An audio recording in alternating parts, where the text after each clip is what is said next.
Okay, so um, who remembers that? How do we go about building an AI system?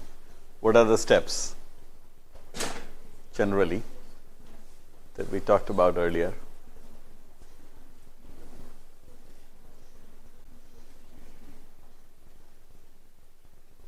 Right? What are the steps?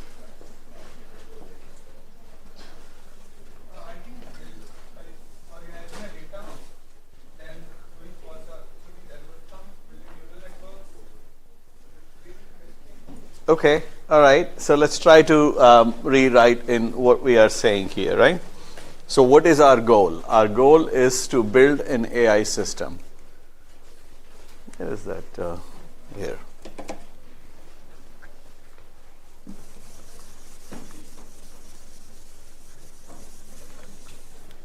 Okay, so we're building an AI system. So very first thing that we need is to make sure that there's going to be a learning somehow.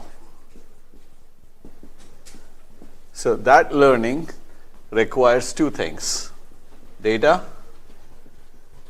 and a process by which the learning needs to happen. That could be supervised or unsupervised. As part of the learning, you say, how does that learning happen? So I'm making some assumptions here that we're going to use the neural networks. Let's say deep neural networks, but neural networks.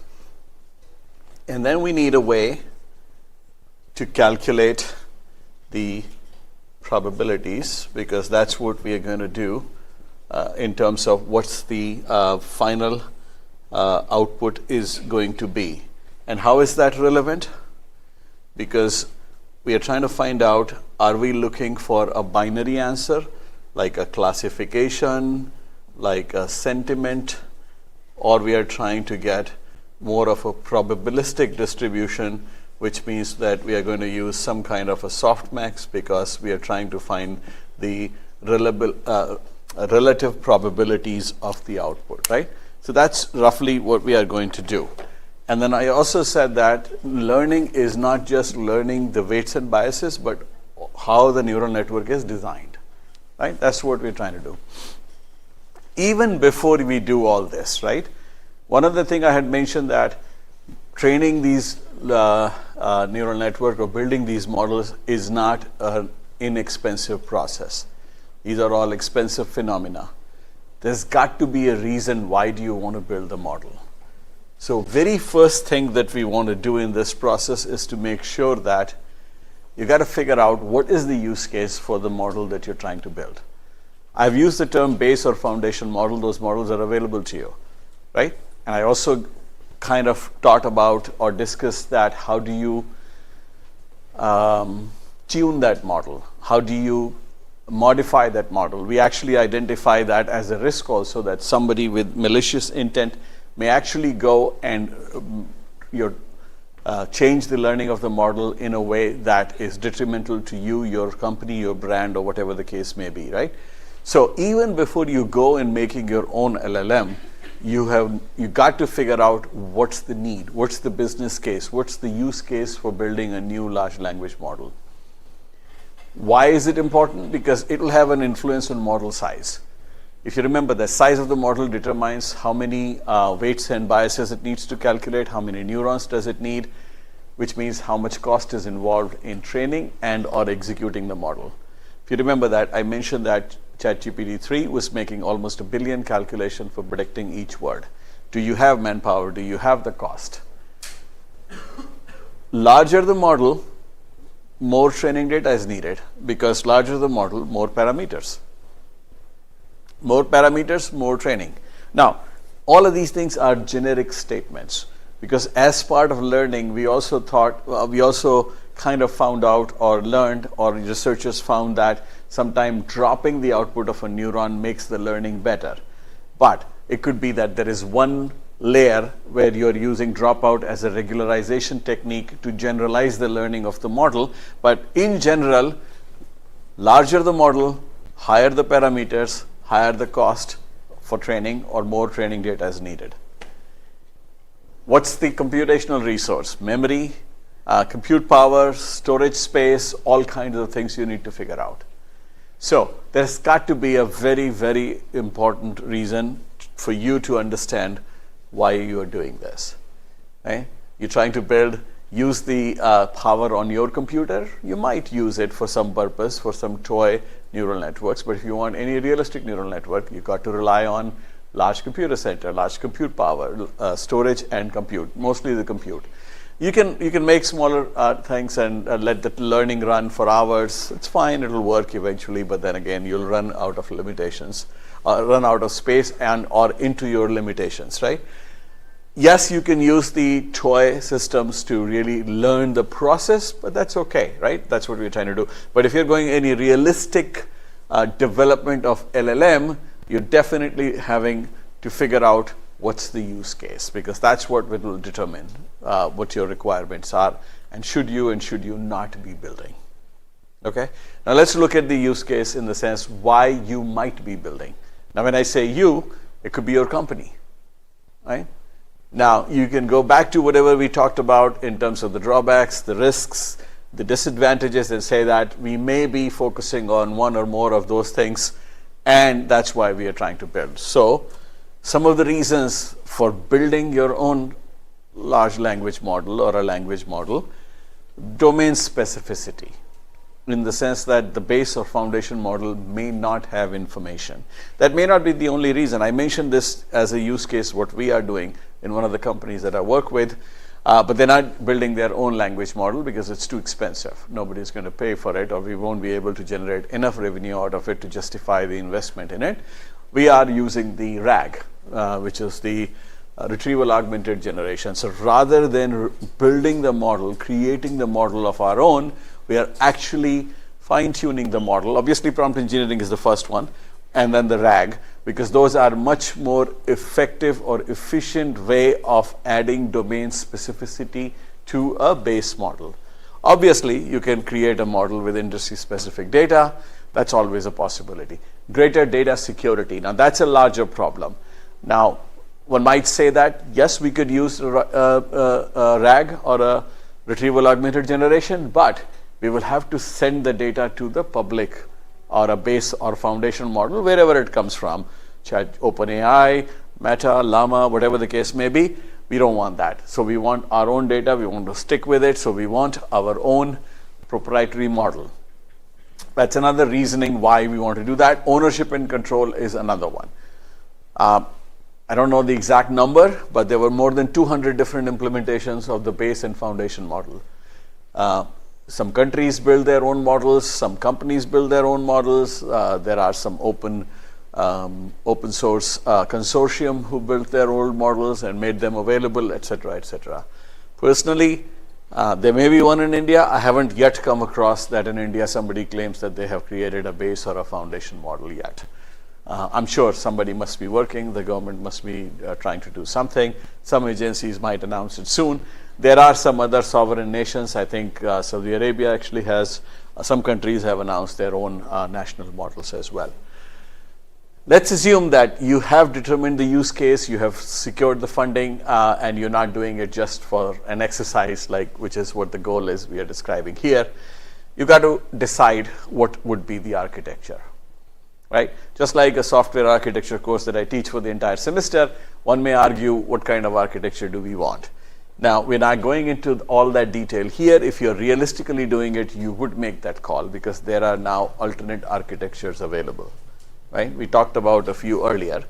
But for the sake of this conversation, for this section, about half hour, which is what we are already like 8-9 minutes into it, let's assume that we are not spending time on investigating multiple architectures. We did talk about earlier in the course, but let's say we'll stick to transformer architecture because that's what is the most commonly used architecture for large language model as it stands today.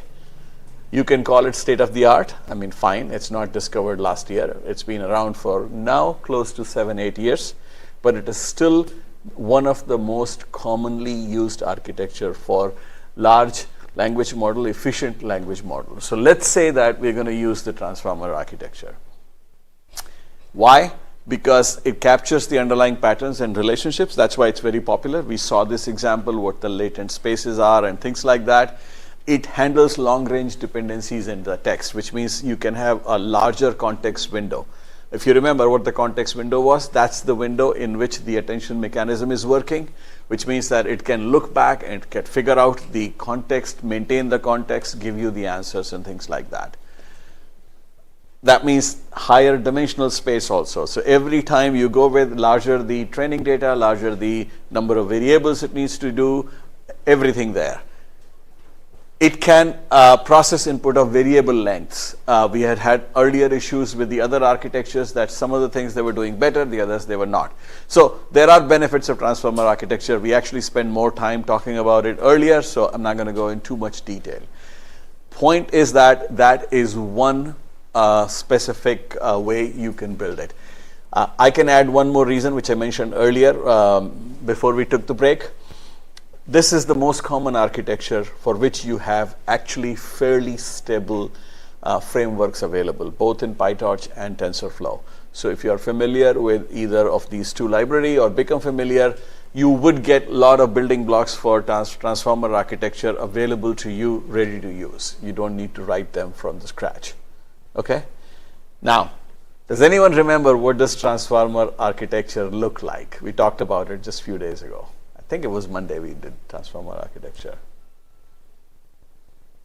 Because everything we talked about, you have to implement somehow, right? So one of the important things as part of the learning is embedding layer. Okay, what the embedding layer is doing, it's converting whatever the input is into a vector representation. That's what embedding meant about. As a matter of fact, what the RAG or a retrieval augmented generation is doing is actually creating the embedding and inserting some additional data into the vector space of the model.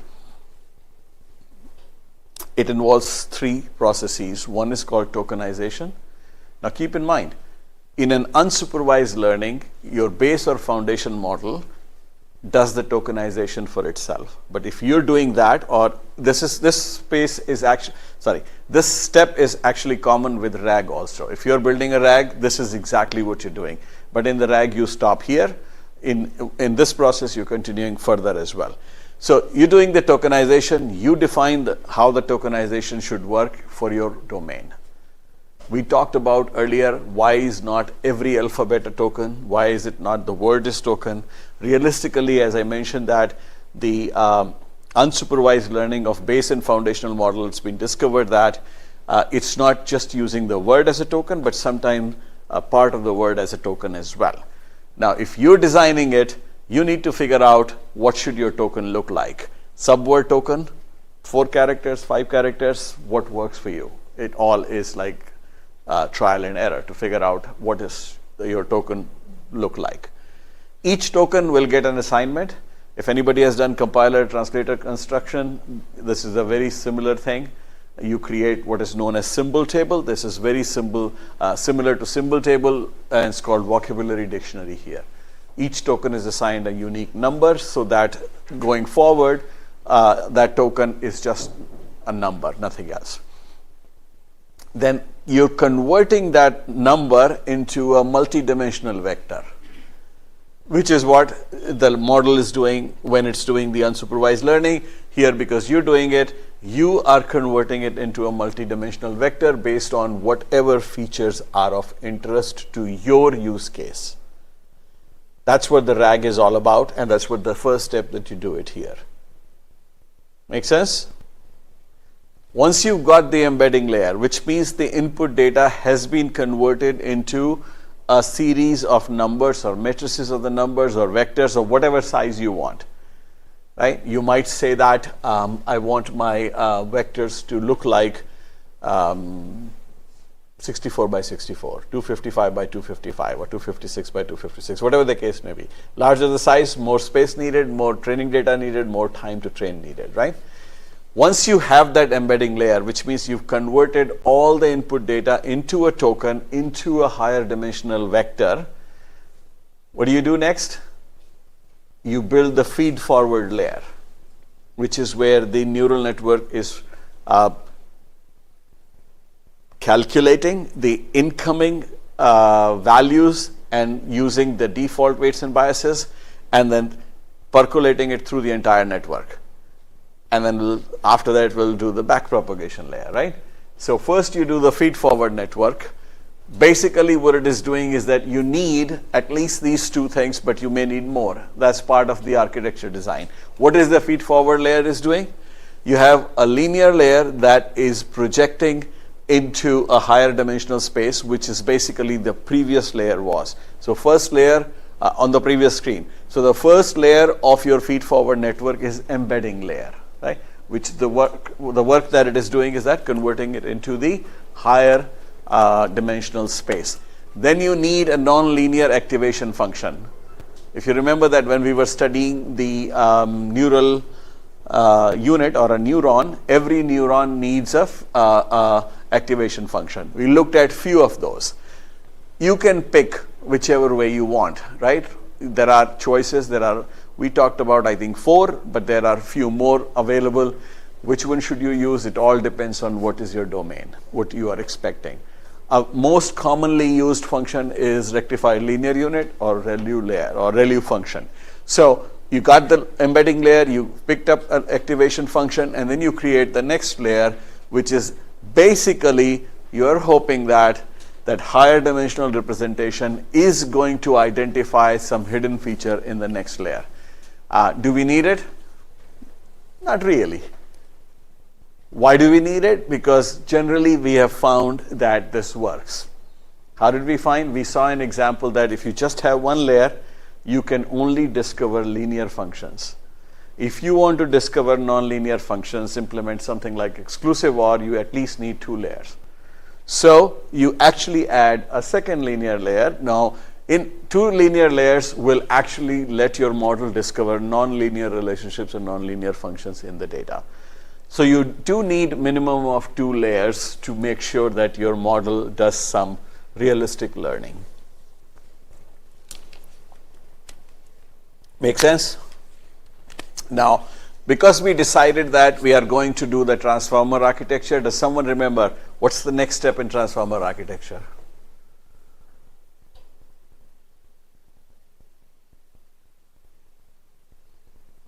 So we described 3 types of transformers: encoder, decoder, and encoder-decoder.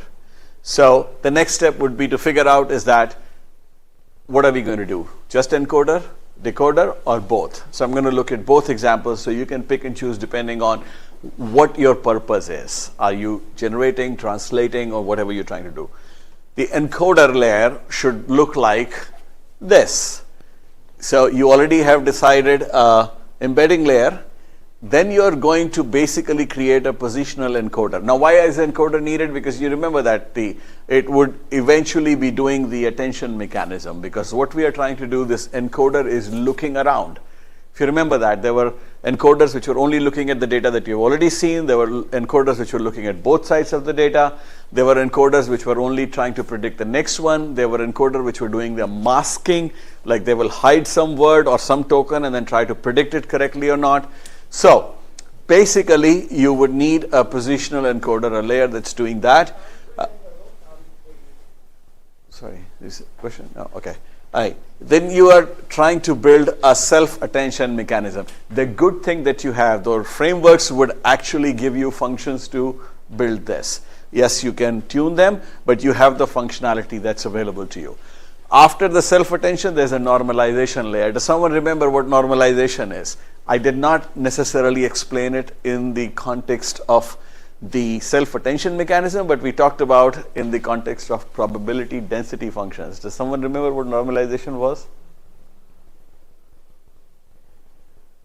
You take a probability density function and make it such a way so that the mean becomes 0 and standard deviation becomes 1.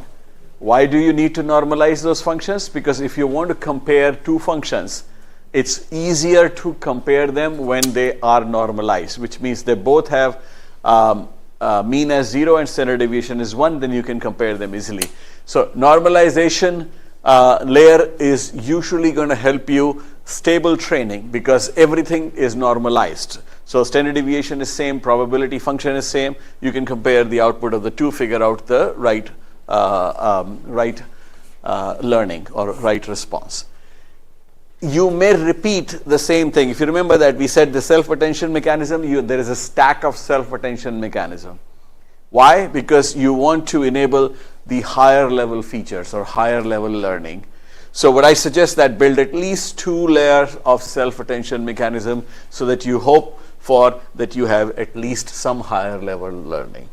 So you started with two linear layers to make sure that you learn non-linear features. Then you said we're going to use the encoder architecture, which has at least 2 stack of self-attention layers as well now.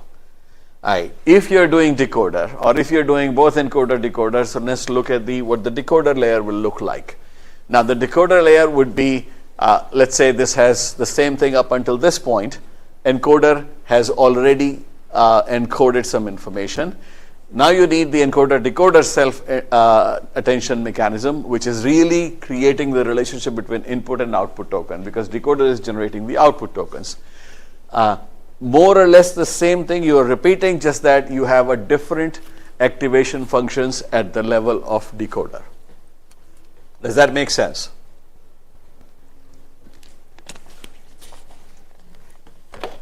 So understand what has happened up until now. We figured out what the area we are trying to work with, the domain. Based on that and our understanding of the deep neural networks, we said that we're going to have an embedded layer, we're going to have 2 linear layers, we're going to have an encoder and decoder. Each encoder and decoder will have at least 2 self-attention mechanisms stacked one over each other. We are going to use, let's say, TensorFlow as the framework to do this. It has functions so that you can define your neuron. You can set up the neuron with an activation function. You define layers as these layers are. You make sure that you specify which layer comes after which one. So the output of one layer becomes to the input to the next layer. You've created your neural network. How good is that? No good, because you haven't yet trained. So really speaking, this network will have some default weights and biases, but not much. You may be lucky if those default weights and biases are of any use, but usually that's not how you create, or that's not why you created this. So now you have to think about running some learning cycles or some learning stages. For that, you need data. Now, you may have created, let's say, this kind of a network which has 6 or 7 layers. Maybe you say each layer has, let's say, 50 neurons each. So you've got 6 layers, 50 neurons, 300 layers. We're talking about a couple of thousand weights and biases, but you need the data now. Now, how good your network learns depends on how good the data you provided. So the data quality is very important. So you want to make sure that your data does not have inaccuracy in it. Your data does not necessarily have inherent biases in it, because we learn all of these things which were giving us a problem. There is some amount of predictability is built in the data. You're not doing supervised learning here. Neural network starts with unsupervised learning, but you do not want that your model produces incoherent or nonsensical answers, because one of the issues that you know that it's not easily known if your model is producing incoherent answer, insensical answer, that where is the mistake. I mean, yes, you're going to give it a try by changing the weights, biases, the activation function, introduce a more layer, reduce the layer. All of these are experiments because you don't know. I mean, there's a possibility. You start with, let's say, I'm just giving you an example, 500,000 words that you're using as a training material. Let's say you ran it, you spent like 12 hours training it. Now you gave it an input. Now, rather than expecting that it will produce like a ChatGPT like a response, it's giving you some gibberish. It giving you some nonsensical answers. There's no easy way for me to tell you that you're going to go change this, or this is where the mistake is. We don't know. It could be your data, it could be your learning, it could be your activation function, maybe you're using the wrong number of layers, maybe you're using too many layers, maybe it's not, we don't know. We all give it a try. Poor quality data will actually either make you run the learning cycle multiple times. Keep in mind, there are also, I haven't talked about the tuning parameters yet. You may need to change the learning rate. You may need to change the other regularization functions so that you are generalizing it better. You have a lot of different tools to really organize. Maybe you need to increase the dimensions. So in the embedding layer where you're defining that, am I going to depict my knowledge in 5-dimension space, 10-dimension space, or higher space? Every time you increase the dimension, you increase the storage cost, you increase the training cost, you increase the cost of running the model itself. But you got to give it a try. High quality data, large amount of data is required to learn both linguistic and semantic relationships. Keep in mind, one thing I mentioned there, what was observed that semantic relationships are learned by the model only when it has a larger size, both in terms of dimensions, in terms of neurons, and in terms of the data. So if you want to get to that point, I mean, billions of weights and biases. But again, this is all learning, this is all research. Maybe you can come up with some combination of layers and neurons and functions which learn better than, let's say, ChatGPT for your specific use case. Yeah, it's possible. So usually the data curation is important, data quality is important. Some of the things a little bit in more detail what you want in a high quality data set. Keep in mind, if you are trying to build a model, you won't know how good your model is unless you can train it and use it. Other than that, it's a theoretical exercise that, oh yeah, sure, I created a neuron, I attached a activation function, I put them into layers, I created 3 layers linear, one self-attention layer, or maybe stacked 2 self-attention layers, got a softmax and got an output. Great. You learned the mechanics. You learned how to use and build a network. How good is it? You don't know unless you have a good data. You learned some good learning cycles, and then you're able to produce some realistic looking output. So some of it is repeat from the previous slides, but generally a high quality data set will not have inaccuracies. Keep in mind one thing I mentioned earlier, large language models are not necessarily a good learner. They can't even learn as good as a 3-year-old baby. A 3-year-old baby usually learns most when they made a mistake. First time they touch something hot, you can be 100% sure they're not going to touch it second time. These models, when they make a mistake, they don't recover from it easily. They'll continue to make the same mistake over and over again.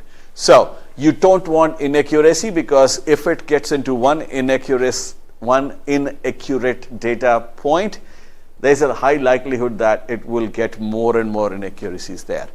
Minimal bias and harmful speech, clean data, no misspelling, no cross-domain homograph, spelling variation, contraction, punctuation. Any of these things can make your model confused. And as I said earlier, you can't just fix the model a little bit. You have to stop and start all over again, the entire learning, because we do not know which weight to tweak, which bias to tweak to make one spelling mistake corrected.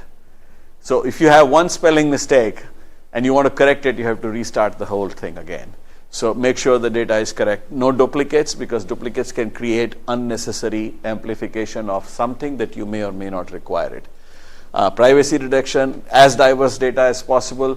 The data should reflect the domain or the function of what you're going to actually use it for. So you may not want to take the data from history books and expect that it will work in the area of child psychology. I mean, it might give a totally, I don't know, inconsistent, inaccurate, or silly answers, right? So you never know what exactly is going to be. Once you've done all this, then let's get into the training part of it, right? What are the techniques that are available to you to run the training? We've got the network, we designed it, we've got the data, we've cleaned the data, we've got good quality data. Now, comes to the training part. There are a lot of different things that you can do in terms of the training. Some of it actually comes from very specific TensorFlow implementation. PyTorch has very similar, but it might be called differently or not. Because the training data actually requires, larger the training data, better your model will be.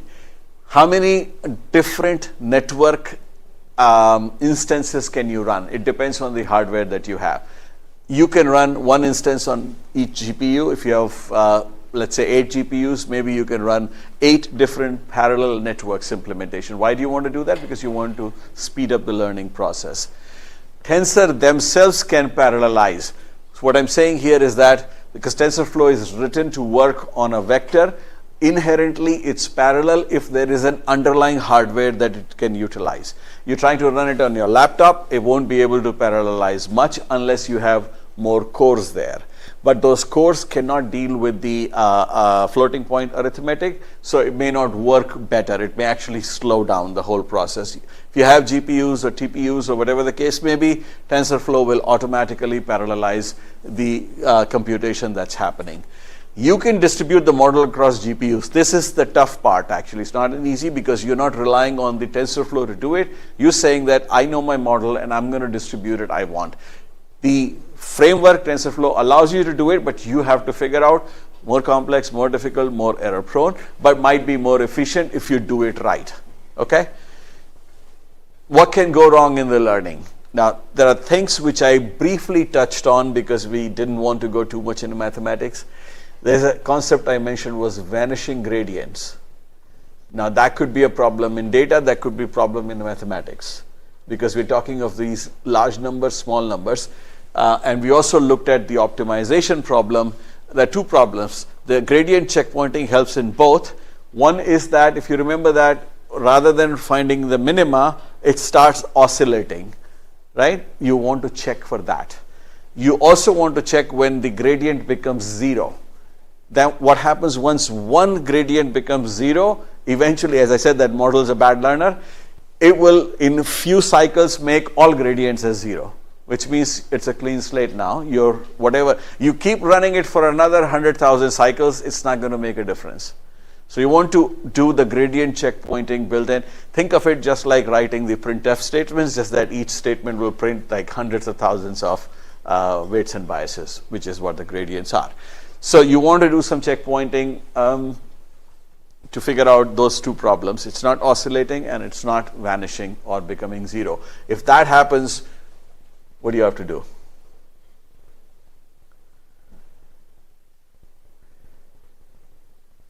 You can go the extreme. You can change the architecture of your network, but that's the extreme step. You have some more tuning parameters if anyone remembers, right? The regularization parameter, the learning rate, the temperature, the size of the batch. There are quite a few things. Any change, you have to restart the cycle of training, but you need not make the change in the architecture of the network. So you have these hyperparameters which you usually set before training, does not change while the training is going on, but if you run into problems, then you change these hyperparameters, go back, like a training behavior. So that's the exercise that you do in trying to get to a point where you have come up with an architecture, got the data, have the learning cycles run, making the checkpointing in between so that the gradients are not vanishing. Usually speaking, and I mentioned this earlier also, you don't use 100% of the data that you have available for training. Usually you use 80% of the data. Use the other 20% to validate, is it generating the same output, right output, sensible output, meaningful output. A lot of time you would see that it's called mini batching, whereby you're using the same data multiple times by creating the batches of the data so that you can, even though you have, let's say, 100,000 words, you could create batches so that you transform this 100,000 words in, let's say, 400,000 words because you create different batches. Once you have done all that, then you know that you can test your model. Again, both TensorFlow and PyTorch lets you create the conversational agents, which will help you have a similar to a ChatGPT-like interface. Rather than OpenAI's ChatGPT, it is interacting with your implementation. Okay, so I think one of you asked for it, how do we do the practical way of doing it? Now, obviously, we never started this course based on that because I wasn't sure how exactly we were going to do. So what I mentioned there was that this is a book which comes from Harvard professor, mlsysbook.ai. Has anyone heard of it, seen it before? It covers mostly the same topics that I covered here. Two other things. One is that it also looked at some data science topics. It obviously goes in more details than we did here.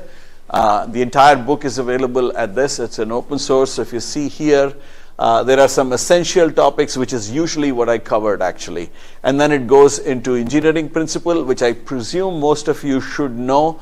Frameworks, training, efficient AI, model operations. Some of it is common with software engineering. Some of it is specific to AI. And then it goes into some more advanced topics or research topics. I expect that you should know most of what is in the first 4 chapters and maybe some portions of some stuff here in engineering principles. We didn't talk that much about engineering principles. You go to the site and then you will see a lot of detail. I would strongly encourage, if you want to get more and have hands-on experience, then you do that. They do have references to TensorFlow framework to say, if you want to do this, how exactly you would do it using TensorFlow. So you can make it work here.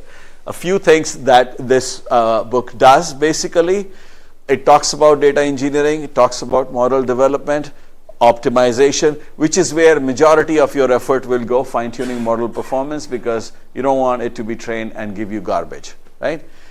Deployment options, monitoring and maintenance. I'm not sure if that's what your intention is. These models, just in themselves, creation and training will take a lot of resources. I mean, either you need to have your own machine with some GPUs on it, or you would need some network to do it, unless you're just doing pure data, right? So what I'm going to do, and very quickly, has anyone used TensorFlow here? Okay, a couple of you. So you might find it, there's some modules of TensorFlow, data, core, light, serving or extended, which is going to map with what the book is referring to, and in turn of whether you're trying to do pre-processing, model creation, training, optimization, it will give you some hints. TensorFlow, I think it's very well documented. You should be able to use it. The only problem what you run is that it's very late in the process that you realize that you made a mistake, because you have to create the model, you have to create the layers, you have to run the training, and then only realize that is it producing the expected output or not. So make sure that you learn, and you learn by making mistakes. You're not the language model, so the failure should be the best friend. Fail fast, fail quick, but learn from it and not repeat it. That's the mantra, right? So just to summarize what we said earlier, figure out the use case, make sure that you have a model architecture. You can start with, I mean, listen, this is one thing again, which is there is no science yet, in the sense you got to figure out what works best for you. There are some suggested hardware. You can make copies of what's published for Llama, what's published for BERT, what's published for a lot of different published articles. They'll tell you that what layers they used, what size of the neurons they used, what's activation function they've used. Most of it is published information. I shouldn't say most. Most of it is published information for open models, let's put it this way. You may not replicate the number of neurons, number of layers, number of dimensions, because you require a lot of hardware, but you can give it a try. Then you got to train with the right data, and then only figure out whatever you did was worth doing it or not. Okay? So basically we covered all the building blocks. We didn't obviously try by hand, but I think you'll find this book interesting. And because it links to TensorFlow, you'll find it usable also. I suspect if you have done this course, if you have paid attention here, you start working on it, let's say next Monday, you should, and if you have a decent machine, you can implement or at least give it a try in 1 week itself. You should have something up and running. I can't guarantee it will give you the meaningful answers. It can give you gibberish, it can give you something else.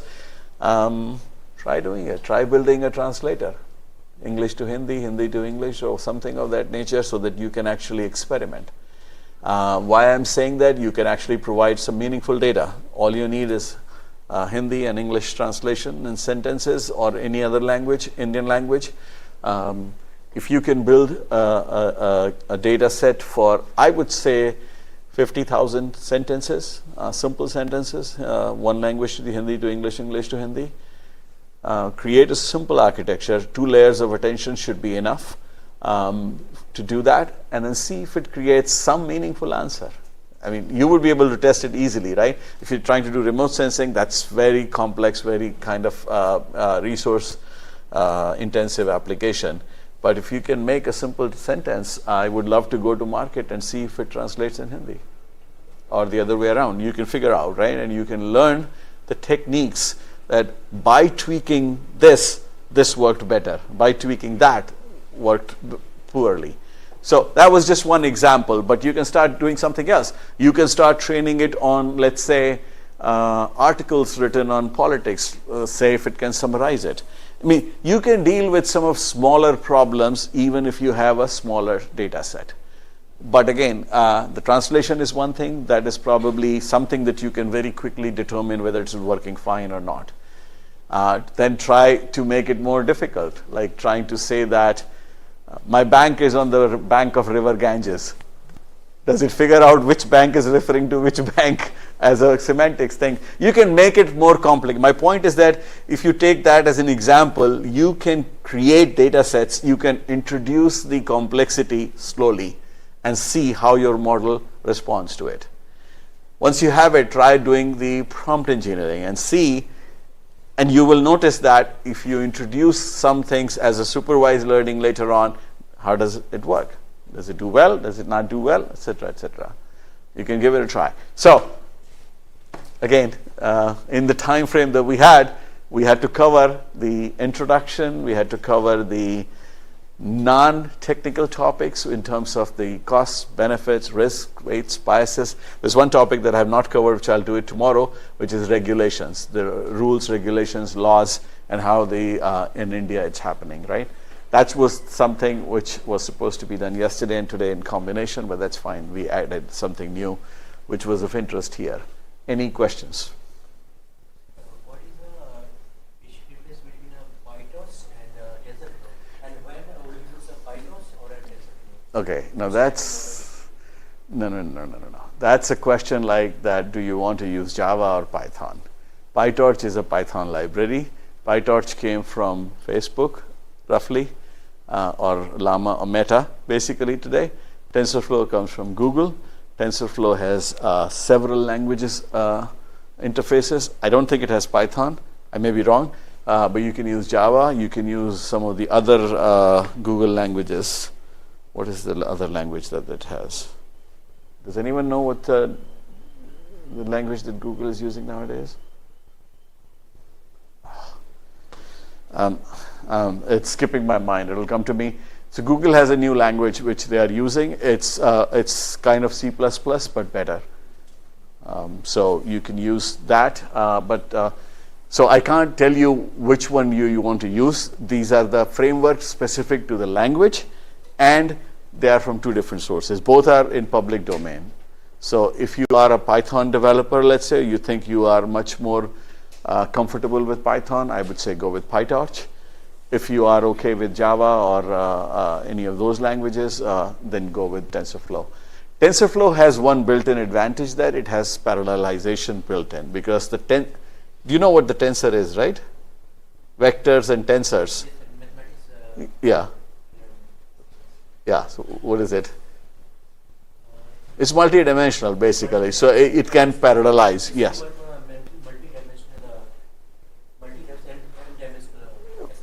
N-dimensional space, yeah. Tensor is used to represent n-dimensional spaces, so that's what it is. Any other question?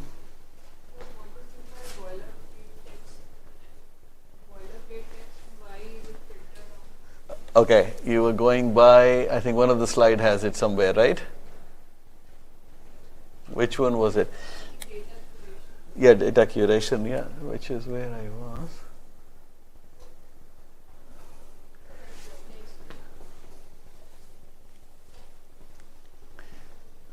Where exactly have I used it?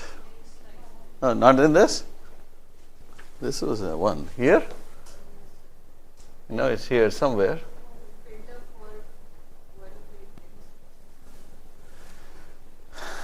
Okay, I don't see it here, but usually the boilerplate text, actually, let me give you the history of boilerplate.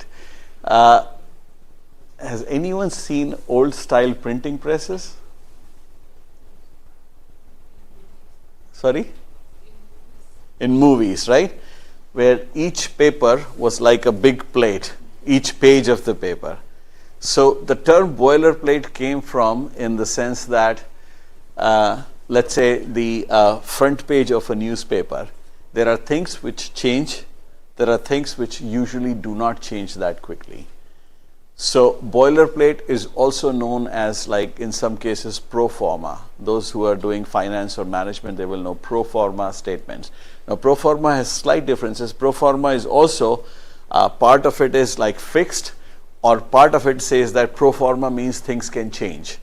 So boilerplate came from two places: printing presses or anything mechanical. Things which are not prone to change are fixed. So for example, you would see in the old area, and if you look in the movies, the plate is ready, pro forma, or boilerplate is ready, you're just going to fill in a few details. The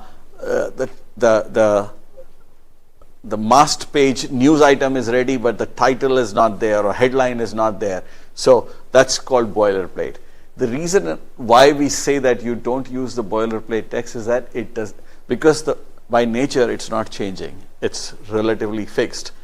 So theoretically you might be saying I have this much training data, but if 80% of it is boilerplate text, there is no new learning that is happening there. That's what is meant by the boilerplate text.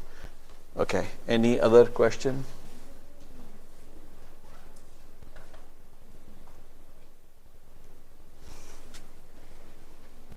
So in one of the slides says the word contraction was stated. What's the layman's understanding? Which one? Oh, sorry, what was? Contraction. On the same slide? Okay, all right.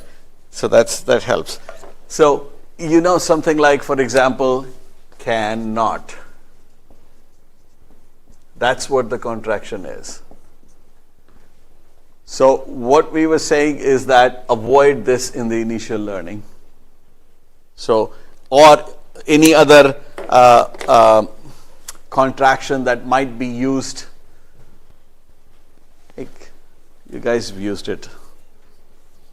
PDF. Okay, it was used yesterday in the departmental meeting, like postdoctoral fellow. Yeah, if you write PDF, what will the model learn? So the reason we're saying is that use clean data. Don't use these contractions or the words which are more common here. I mean, you go tell an NJIT that, is there a PDF opportunity here? People will say, what exactly you're talking about? I have no idea, right? So don't use those kind of words, basically. All right, any other question?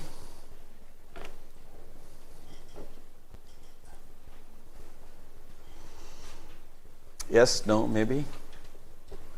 Okay, if not, then when we meet tomorrow, we're going to talk about policies and regulations to some extent, because that's what we said we were going to cover as the course was put in design, and the status in India as to whatever is happening in India. I may not know all that is happening in India, so I'll rely on some of you if you have an interest, especially if you were trying to do research or trying to get in some areas which are relevant to you. But that's what we're going to cover. In addition, I'll say that if anyone looks around, get into the TensorFlow or in the book, and if you have a question, if there's time permit, we can talk about it. We can have some conversation, discussion if anybody has an interest there. Okay? All right, guys. Great. Thank you.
Good afternoon, everyone.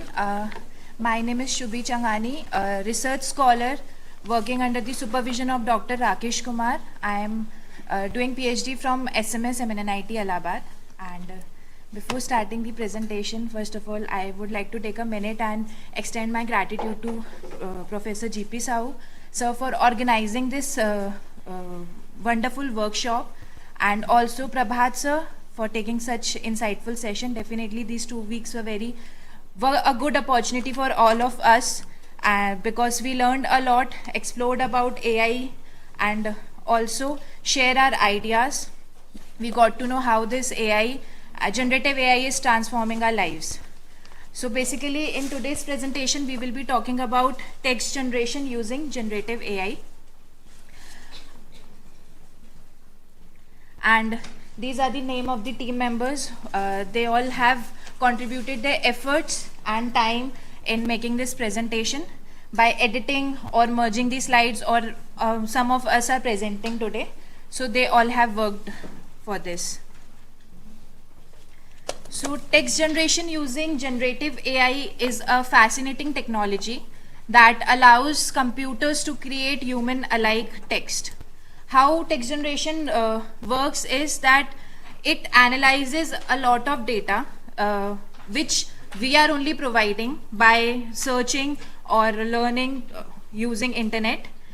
So AI learns how people write and then uses this knowledge to generate responses, stories, or explanation based on what people are asking, whether it's completing sentences or answering questions or even writing creative content.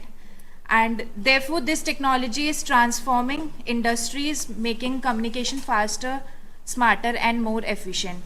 So in this presentation, overall you will get to learn how text generation using AI is helping and transforming industries. Good afternoon, everyone. Now we start with the introduction of generative AI. That what exactly the generative AI is. So it can be defined as a deep learning models which is used to create contents, text, images, videos, or audios. The next come, what are the applications of Gen AI? That for what we can use Gen AI. So the Gen AI can be used for image creation, text generation, music composition, and drug discovery. Moving further, what is text generation? Text generations are large language models like generative pre-trained transformer, which is most commonly known as GPT. And they use the deep learning techniques to understand the structure of sentences and generate coherent and contextually relevant text. We can use, what are the real examples of text generation? We can use text generation for content creation, chatbots and virtual assistants, language translation, and summarization. The next will. Moving forward to innovation in text generation. So basically, what is the innovation? Anyone? So innovation is like development and application of new technology model approaches that enhances the ability of the system which we are working on. So moving forward, I'm going to talk about the transformer models. It has revolutionized the text generation by enabling better context, understanding, coherence, and fluency, which I have mentioned only. It basically works on the principle of self-attention and positional encoding, in which we are giving the positional encoding to provide information about the positions of the text so that it enhances the text according to their differentiations. Now, moving forward to the personalized and contextual text generation, which means that it involves adapting a generated text based on user-specific information and ability to generate the text that is relevant to the current situation. It based working on user profile, behavioral data, and temporal and situational data, which is the major working of the same. Now, moving forward to the real-time interaction and responsiveness, like we have used ChatGPT and other. So, what are they doing? They are innovations enabled that to give the real-time interaction to avoid the frustration which people are having using the same. Moving forward to the ethical text generation, the major part And the major drawback of the AI is that what about the ethics? So the innovation in ethical text generation includes addressing bias, content moderation, multilingual capabilities, and zero shot and few shot learning.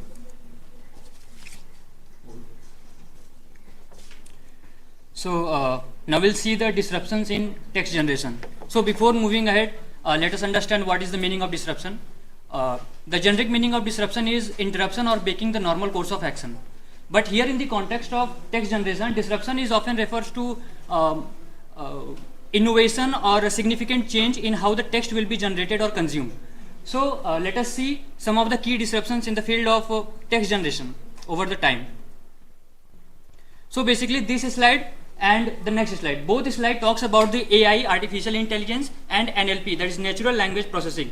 So in short, artificial intelligence can be defined as a simulation of human intelligence in machines, so that the machine can act as a human and take the important decision where there is a need of human beings. And on the other hand, NLP, that is natural language processing. It's a kind of software which enables the machines to understand the natural language, that is the human language, in a more efficient and better way, and can respond accordingly. So overall, altogether, the AI and NLP talks about the transformer models, that is GPT and BERT, B-E-R-T. So they have completely transformed the text generation field by understanding the context of the text in a more better way and giving the response like a human beings. Also, the artificial intelligence can do the tailoring of text and can give the response to the users as per their requirement and preferences. So over the time, the technology improved more, advancement in the technology happens more, and with that we have voice interfaces and conversational AI with us in between us in our system. So let us understand this slide with a very simple example. Nowadays we have Alexa, Siri, and chatbots in our system. So what they do is they can take the input in the form of voice, also they can give the output in the form of voice. So this has made the text generation even more simpler for those who don't know the technology and typing skills. Now the rise of no-code text generation platforms. So earlier to generate the text we need to do the coding. So it requires some technical skills. Not everyone can do the coding and can generate the text. But nowadays, as the technology evolved more, we have no code text generation platforms with us. So so because of this, more number of people can be covered under the umbrella of text generation. Also, this has increased the productivity because no more coding is required. Now, in particular, this slide, I have tried to explain the future of text with the 3 points: collaboration, augmented writing, and human-centric AI. So the future of AI totally depends on the fact that how we are going to collaborate the human skills with the artificial AI. That the human skills means the emotional and creativity skill of human beings, and the speed, accuracy, and vast knowledge of AI. Augmented writing, the AI can act as a tool for the writers and authors, and the AI can do the augmented writing as well. And the last one is human-centric AI. So in future, whatever the improvements in AI is going to happen in context of text generation, that will be going to happen by keeping in mind the ethical and moral concerns of the human beings.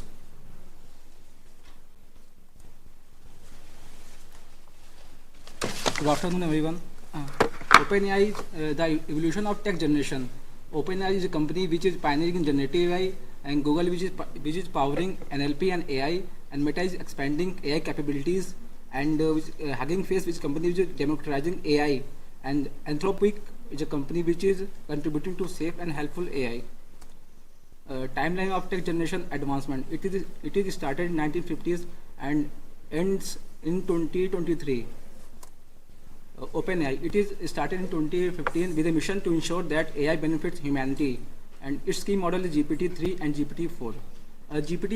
ChatGPT is a user-friendly conversational AI that has been widely adopted for personal and professional tasks. And its innovation is OpenAI made this model accessible via APIs, enabling businesses to integrate advanced AI into their products. Google, which is founded in 1998 with AI research gaining momentum after 2010. Key model is BERT, which is introduced bi-directional transformer, understanding the context in both directions. BARD, Google Conversational AI, built to rival OpenAI GPT model, integrating with Google vast search engine. Innovations: bidirectional attention mechanism, revolutionized NLP understanding, improving search relevance and contextual analysis. AI-driven Google search and cloud tools such as Google Doc and Google Translate. Meta. Meta is founded in 2004, which AI research evolving in late 2010.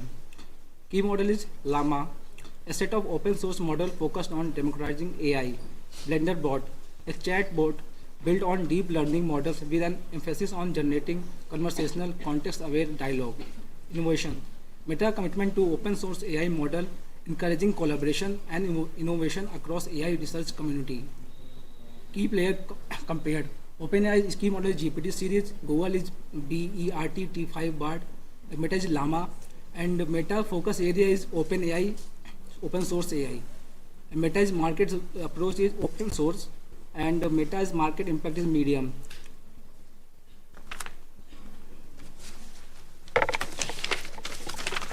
Now for the regulating text generation, regulatory aspect of text generation includes empowering and establishment of guidelines, rules, policies to ensure that AI is used responsibly, ethically and safely.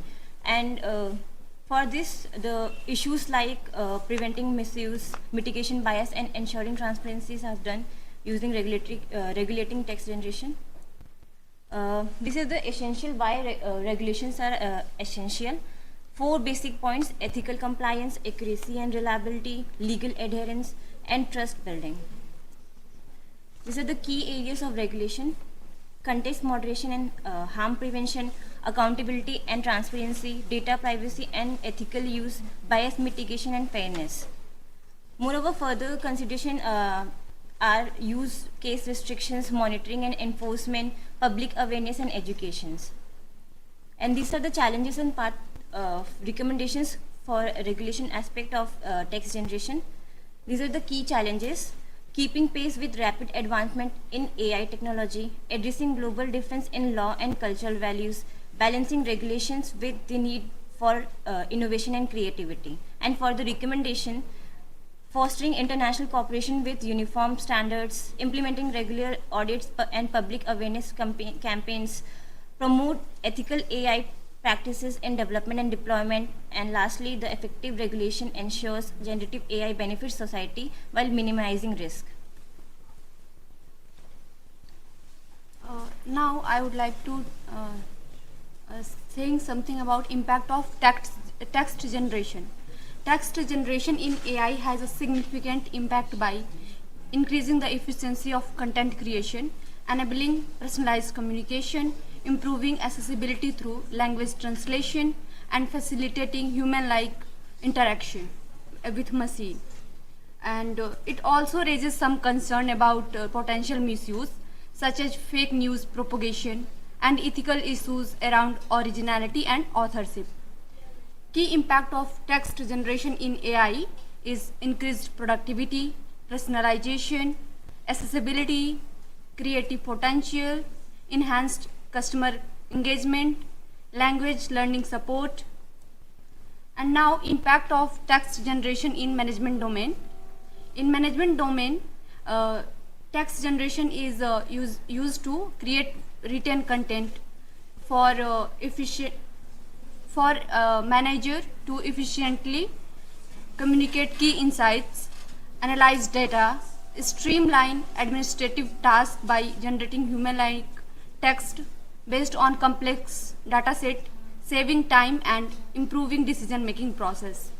Key applications of text generation in management is data analysis summaries, meeting minutes, performance reviews, customer feedback analysis, email drafting, project status updates, increased efficiency by automating repetitive writing tasks, freeing up manager time for strategic decision making, improved communication, data-driven insights, and personalized communication. Thank you everyone for listening our presentation.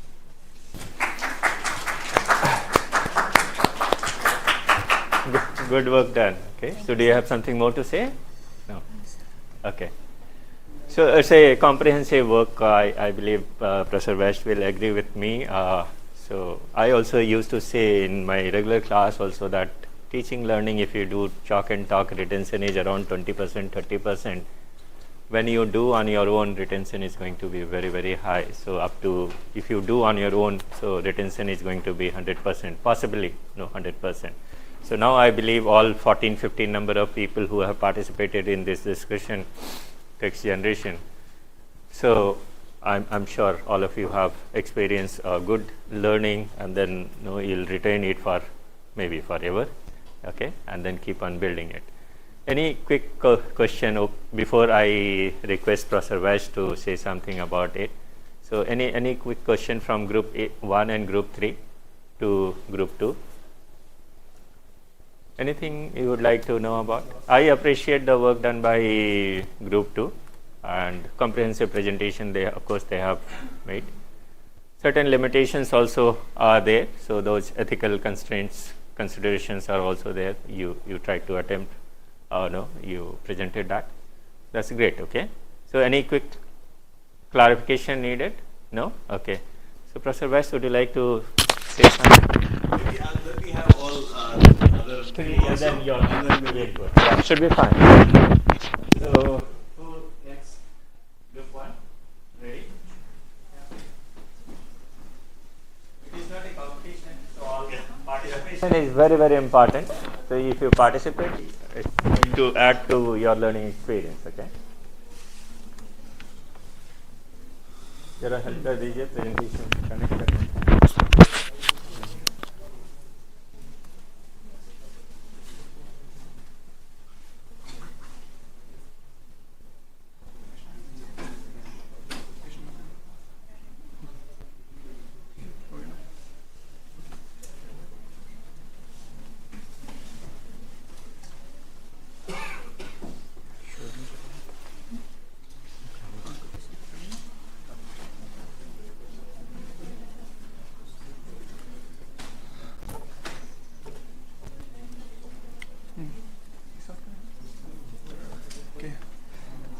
A very warm welcome to everyone. My name is Durgesh, and I'm a computer science undergraduate student at ITM Ahmedabad.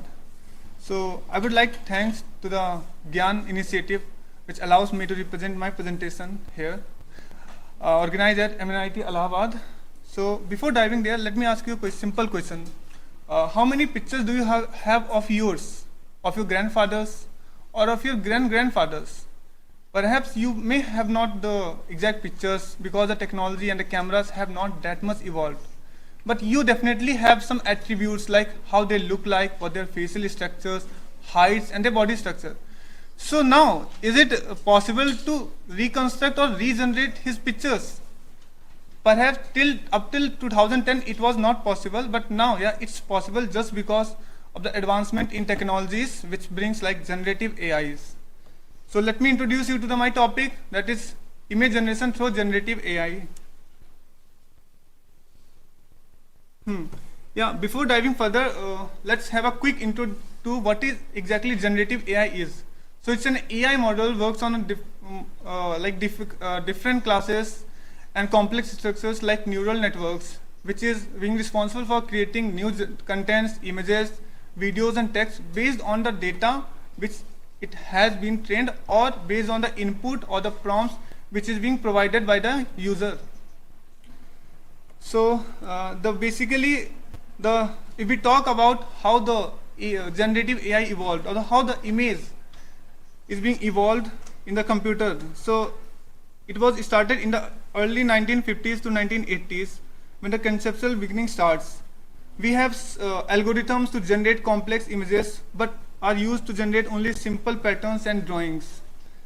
There are also landmark programs enabling users to draw a computer screen, laying groundwork for computer-aided designs. And the revolution started to begin when the graphic cards being introduced in the years of 1980s to 1990s. Algorithms like fractals were used to generate the complex, natural-looking images such as the landscapes. And these systems relied on predefined rules, not on learning and adaptability. That was a major constraint because it was learning from the data, not exactly generating that much extent which we needed, just because the GPUs and hardwares are not that much developed at that time. Now, emergence in machine learning was a second most important step before the deep learning comes. So it was the year 1990s to 2000s when machine learning began to influence computer vision and image generation. The concept of simple feed-forward neural networks and early conventional neural networks were exploited for pattern recognition, but had a limited success in generating tasks. Whereas image generation focused on transforming known patterns, often using human design filters and transformations. It was the year 2010 when the deep learning came to the picture, which has the ability to recognize and learn from the pre-existing data, which was not only step-by-step following. The advanced image recognition capabilities led to the interest in generating task architectures like AlexNet improve understanding of spatial data. There are the two most important Gen AI programs like the GAN, which is Generative Adversarial Network, and somehow there are diffusion models and encoders and decoders, which has improved the technology a lot. So advancement in generative AI models 2015 to 2020. The lots of GAN architectures were improved, enabled tasks like image-to-image translation, creating photorealistic human faces, and controlled images attributes. There are the reinforcement learning and creativity, which cross-verifies the image by the user that whether it is being generated well or not.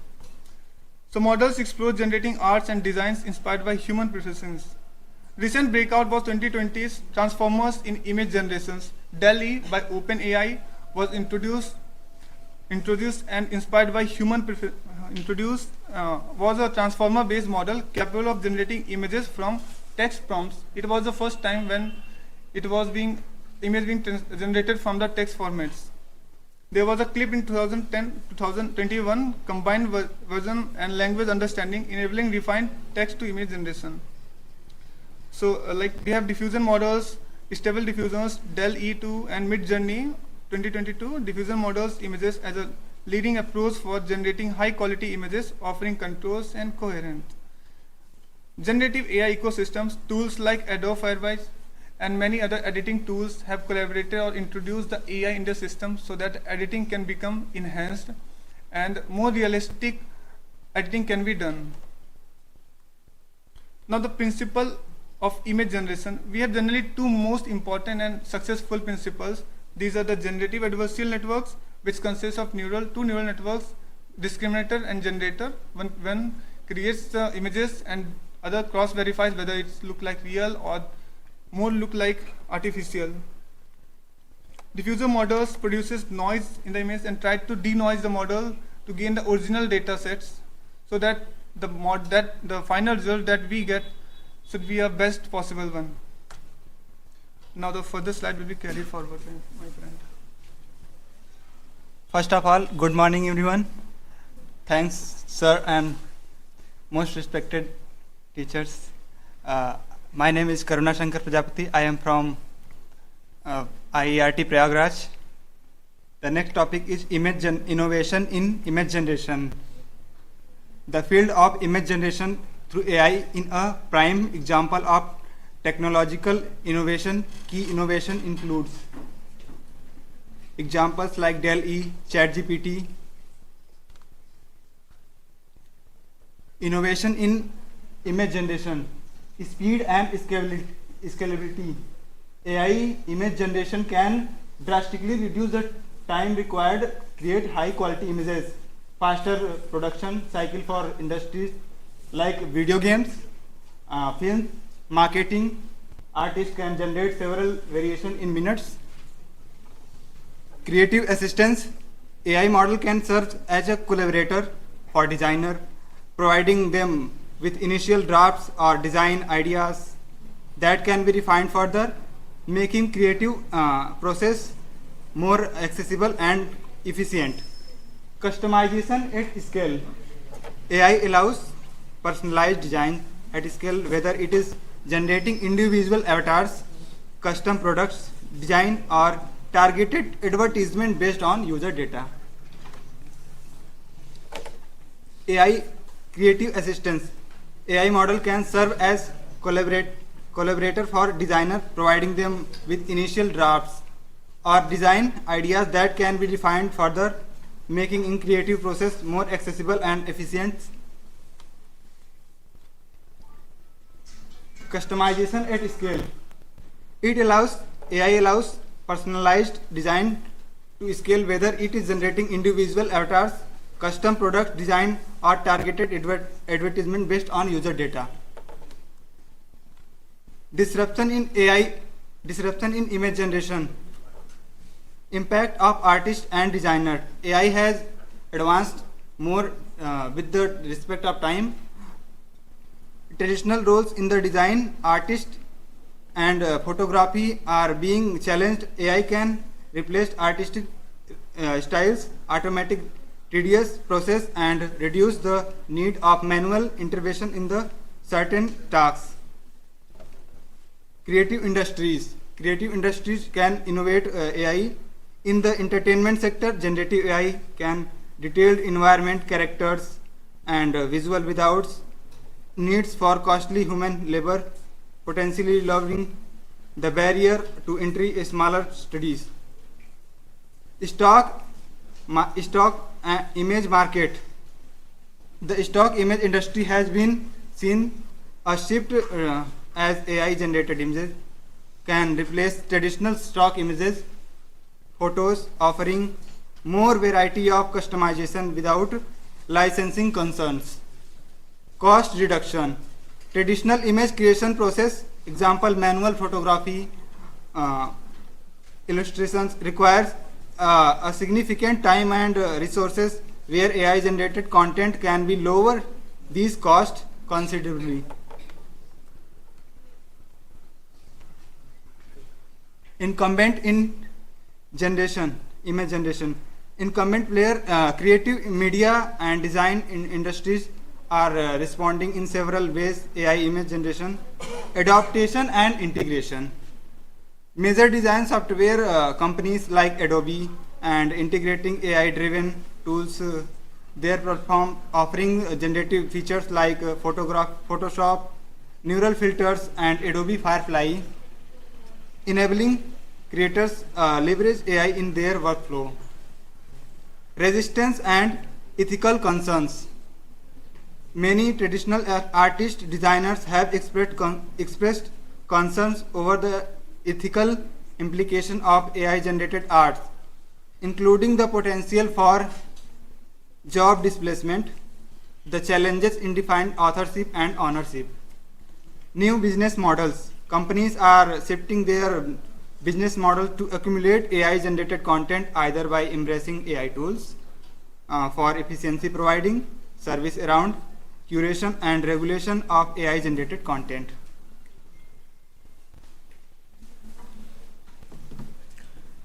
Good afternoon, sir. Now I am continuing this presentation. Regulation of image generations, copyright and ownership. Who owns AI generated images? The question of authorship, whether it belongs to the AI's creator or the user of the tools, remain a gray area. There are some issues like ethical issues, bias and discrimination, privacy concerns, accountability and transparency, job displacement, ethical use in surveillance, and legal issues, data protection and privacy, intellectual properties issues, and liability and accountability issues, cybersecurity threats, and use in governance and policies. Here, data security. Data privacy is a major role. Since AI models are trained on the vast amount of the data, including publicly availability images, ensuring that the data used in the ethical source and does not infringe on the privacy rights is critical. Impact of image generations, cultural and social impacts, economic impacts, education and training impacts, and legal impacts.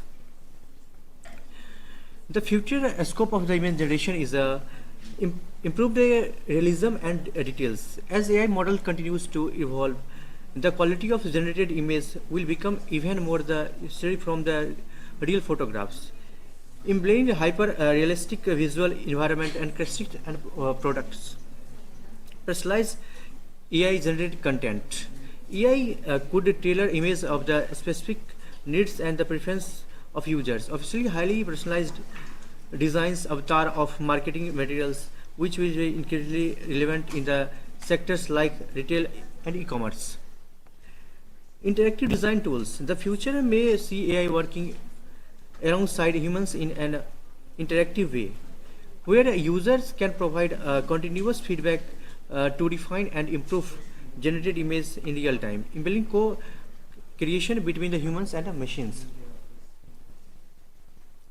The conclusion, the AI-based image generation has already started and transformed the way creative industries operate, driving both innovation and disruption. As the continues to evolve, it will further impact industries, rise regulatory challenges, and open up a new venues for creation and expression and the business opportunities.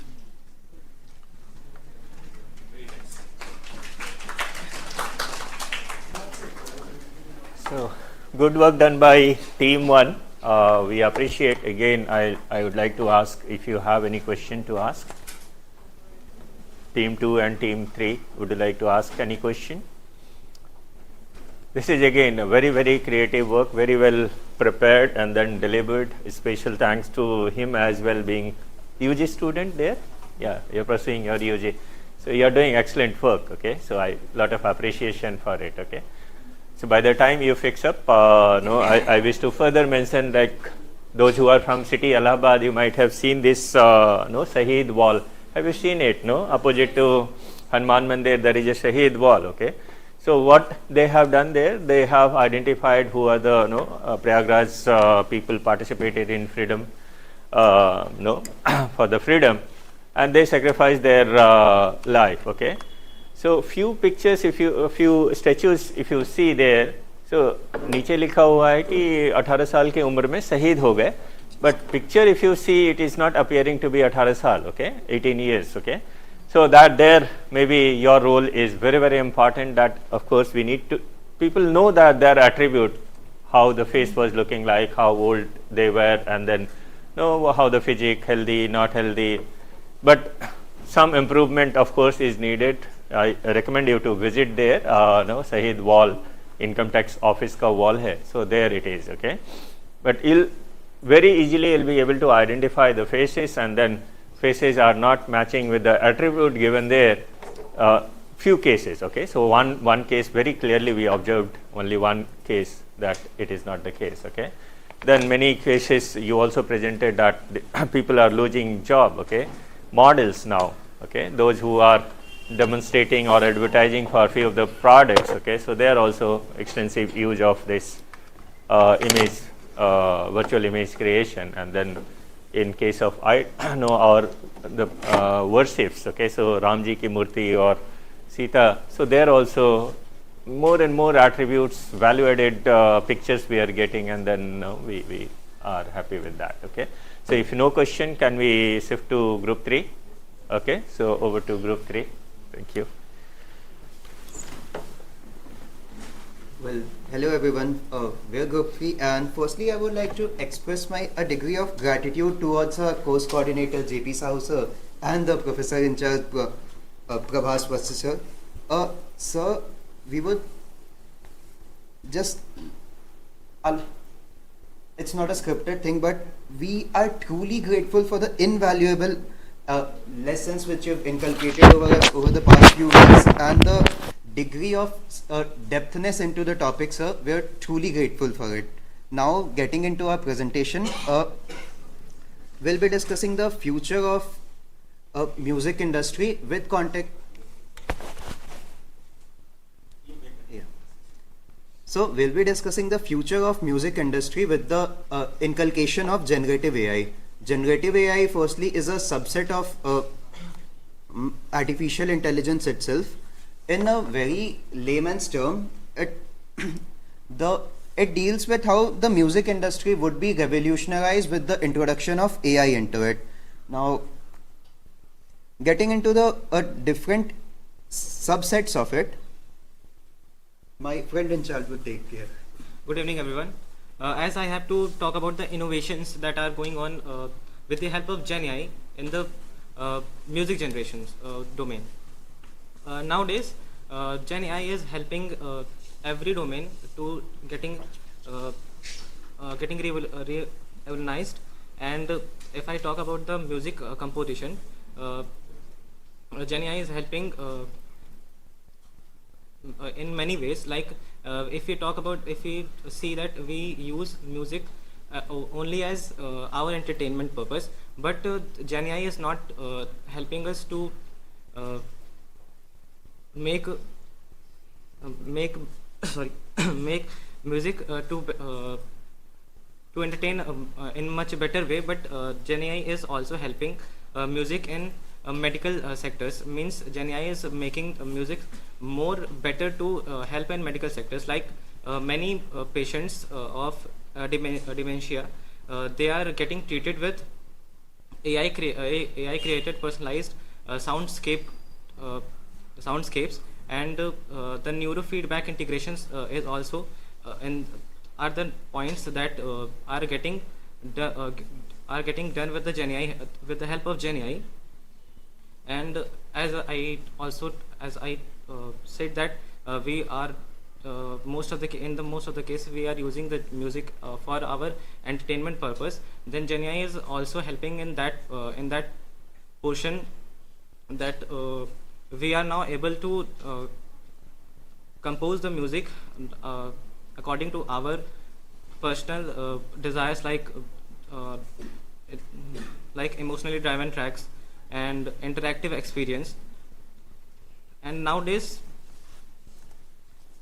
the Google's Magenta project and OpenAI's MuseNet, these are the two main platforms that are not the main, but they are the biggest platforms which are helping persons in the music domain.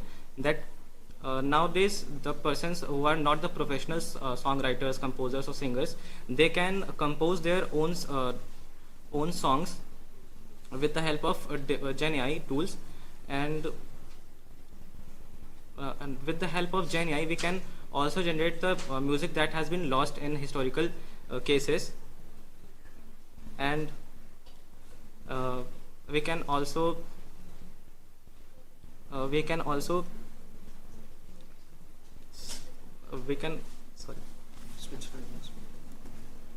and if I talk about the disruptions in music composition, that nowadays with the help of GenAI we can make any type of make songs much better than the humans.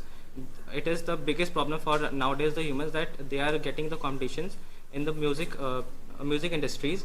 And many labels and many companies, they are nowadays preparing different songs or making different songs, and they are not able to publish them because of the copyright issues.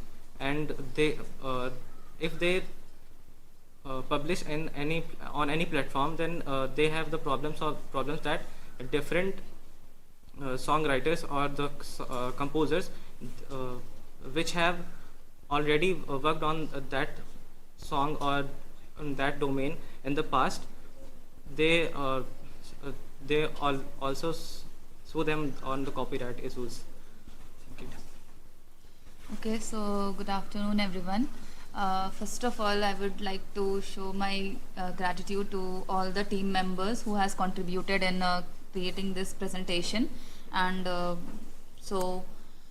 next topic here is incumbents and music generation. So now the music labels or music industries are adapting AI to AI music labels. Adapting AI for generating or composing music in the from now onwards. So for this, they are investing in AI technologies. Music labels are funding research and development to incorporate in AI tools and their workflows. So So these AI tools or this generative AI is used to analyze the streaming trends and to predict the hit songs or any other songs, and to optimize the marketing campaigns also. So some companies which are adapting all these AI tools or adapting generative AI in music composition is one of the most renowned company is Warner Music and also Universal Music, and both of these music labels are investing in startups to explore new ways to generate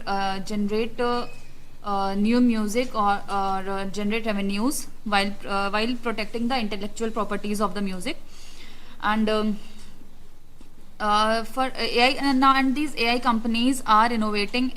Companies are innovating in music creation and distribution also. So these are some of the companies like Newbert, Alibaba, Nvidia, Sony, IBM, Microsoft. All these companies are trying to generate new music, compose new music in the industry, and these are leading AI music composition companies like Suno AI, SoundDraw, Newbert, and now he will continue. Well, thank you for giving me the central stage. Now we'll be discussing the regulations in context of generative AI. Firstly, copyright claims.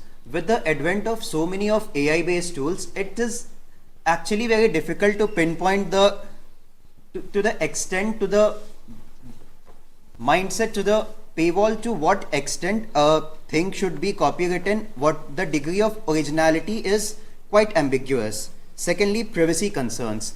The music generated by AI, what we should keep an emphasis on, that should not include any personal information of any individual or an organization without their prior consent. Lastly, fair use. The fair use is an umbrella term consisting of a holistic segments which includes both the copyrights and trademarks policy as well as the privacy concerns of it. Then the impact of generative AI on music. Firstly, new sounds. The generative AI has enabled even the newbies, or what we call the noobsters, to generate a music of their own. Like, taking a break from this, some of the Gen Zs in here must be familiar with the artist called Rustage. He usually sings songs from the Naruto and other animes. So that the degree of that music is almost unmatched from any real world artist or a creator. That's the biggest contribution which AI has in the terms of music. Secondly, increased accessibility. Prior to AI, music was an industry which was mostly a natural talent based thing. Either you are good at singing or you're not. However, tools such as AI based auto tuning tool has increased the accessibility of music generation. Lastly, evolution of music. AI has enabled us to even track back an artist performance like a decade or two from now. Like, even if Lata Mangeshkar had died, with the use of her voice sampling, we can generate new songs in her real voice using AI based tools. Yep, that pretty much summarizes it all. Lastly, what our collective take is, yep, AI should be used in the music industry with some degree of caveat, such as there shouldn't be a breach of personal privacy, there should be a clear boundary to the copyright and trademark policies, etc. Yes, sir, that summarizes it all. Lastly, I'd like to extend a gratitude towards our team members as well, who are sitting up there. Thank you so much, everyone. Okay, so thank you very much, Team 3, for doing it. Any question? It's a great work again, like music, songs, even audio. Day 2, we were talking about Candy AI, their AI companion we talked about, or Hello Mumbai, okay, radio jockey. So radio jockeys can also be replaced with AI jockeys, okay, and they may be doing great work. Okay. So any quick clarification? Team 1 and Team 2, all team have done excellent work. So now, over to you, sir. So, one question. So everybody contributed, right? So either everybody was part of one or the other team. Is that right? Yeah. Okay. All right. So, couple of things I'll say that. So, great work, everyone, and you picked up the topics. One was image generation, music. Yes, good work, all of you. So I'll say the couple of things in the sense that, so I think you covered the pretty wide range of details on each of these topics. I was happy to see the legal issues, ethical issues, technological issues as well, right? And given the fact that a couple of you are undergrads, some of you have no technology background, so I think it's a good mix, right? My goal would be that you take it from here forward, and whatever you learned going forward or whatever you do going forward, see if you can apply this, because I think that's very great. So good work overall, good presentation, and it covered almost everything that we discussed. So great work. Good job.